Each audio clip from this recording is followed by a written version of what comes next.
ଆଜି ଯାଇଥିଲି ହାଟକୁ ସେଠି ଭିଡ଼ ପ୍ରବଳ। ଆଜି ଯାଇଥିଲି ହାଟକୁ ସେଠି ଭିଡ଼ ପ୍ରବଳ। ଶସ୍ତାରେ ମିଳିଲା ମତେ କଣ ପେଟ ଥଣ୍ଡାର ଫଳ। ସତ କଥା କହୁଛି, ମୁଁ କାହିଁ ଏକ ନମ୍ବର ହାଟକୁ ଯାଏ କି? ଆପଣମାନେ ଯୋଉଠି ବୁଲିବେ ଏକ ନମ୍ବର ହାଟ, ସବୁ ପ୍ରକାର ଜିନିଷ ଆପଣ ଶସ୍ତା ସୁନ୍ଦର ମଜବୁତରେ ପାଇବେ। ତେଣୁ କରି ମୋର ସେଇଟା ହଉଛି ଦର୍ଶନୀୟ ସ୍ଥାନ। ମୁଁ ମ୍ୟାକ୍ସିମମ୍ ଟାଇମ ଏକ ନମ୍ବର ହାଟ ଯାଏ। ତେଣୁ କରି ମୁଁ ସେଠି କଣ ଆଜି ଯାଇଥିଲି।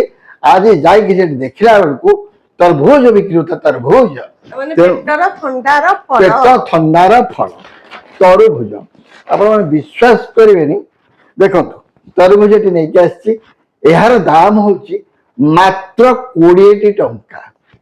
এইটা বর্তমানে কটা হব, খিয়া হব। 20 ଟଙ୍କାରେ ଯୋଉ ତରଭୁଜଟି ଆଣିଥିଲି ପେଟ ଥଣ୍ଡା ପାଇଁ, ତାକୁ ବର୍ତ୍ତମାନ କଟା ହେଇଗଲା, ସନ୍ଧ୍ୟାବେଳେ ଆପଣ ପଡିଗଲା। ତେଣୁ ଖାଇବା କେମିତି ଲାଗୁଛି ଆପଣମାନଙ୍କୁ କହିବା। ସତ କଥା କହୁଛି, ଏକ ନମ୍ବର ହାଟରେ ଆପଣ କୋଉ ଜିନିଷ ନ ପାଇବେ ବୋଲି କଥା ନାହିଁ।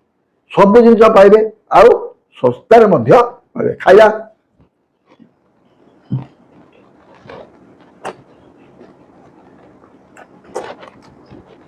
ମିଠା ଅଛି,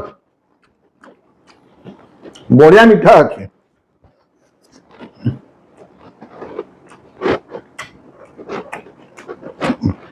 ଏକ ଦୁଇ ପ୍ରକାର କାମ, ପେଟକୁ ପେଟ ଥଣ୍ଡା ହବ, ପେଟ ବି ପୁରିବ।